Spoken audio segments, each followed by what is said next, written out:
Samajwadi party हर संस्था का सहयोग करती है और कोई पहली बार नहीं हुआ है या पहली बार सीबीआई नहीं बुला रही है। याद करो नेताजी और हमारे परिवार को कितने दिन सीबीआई के अंडर रहना पड़ा। अगर आप राजनीति कर रहे हैं और पीडीए के लिए आप लड़ाई लड़ रहे हैं तो इन सब चीजों का सामना करना पड़ेगा। इसीलिए मैंने कहा कि भारतीय जनता पार्टी इस समय सबसे ज्यादा कमजोर है, सबसे ज्यादा कमजोर स्थिति में। 10 साल के बाद भी इतने घबराए हुए लोग। और मैं आपसे कह रहा हूं कि यूपी से आए थे, यूपी से ही जाएंगे बाहर।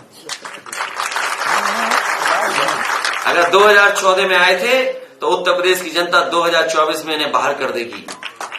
क्या देश के लोगों की आंख थोड़ी बंद है? क्या देश के लोगों को नहीं दिखाई दे रहा कि आप चंडीगढ़ के चुनाव को जीतने के लिए बैलेट पेपर पे क्या वोट डलवाए आपने? वोट को खराब किसने किया?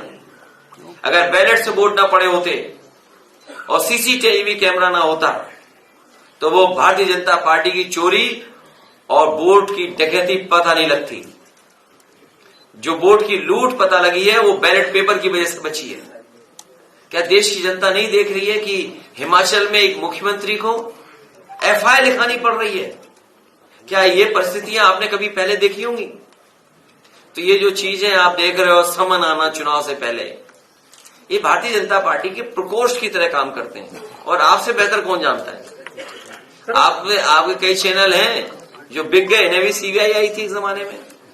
ये लीक करने का काम बीजेपी करती है। आपको अभी भी नहीं पता लगा लीक में 60 लाख बच्चों का भविष्य अंधकार में डाल दिया।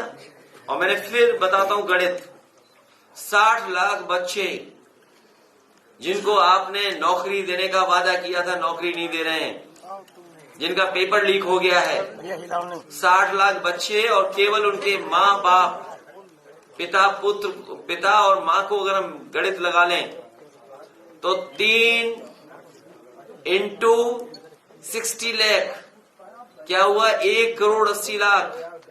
और 1 करोड़ 80 लाख को अगर हम डिवाइड कर दें 80 लोकसभाओं में तो 2,25,000 लोग भारतीय जनता पार्टी से नाराज हैं। वोट कम हो गया।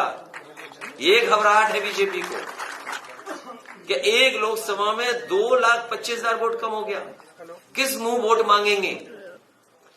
विधायक खरीद सकते हो, जनता नहीं खरीद सकते आप।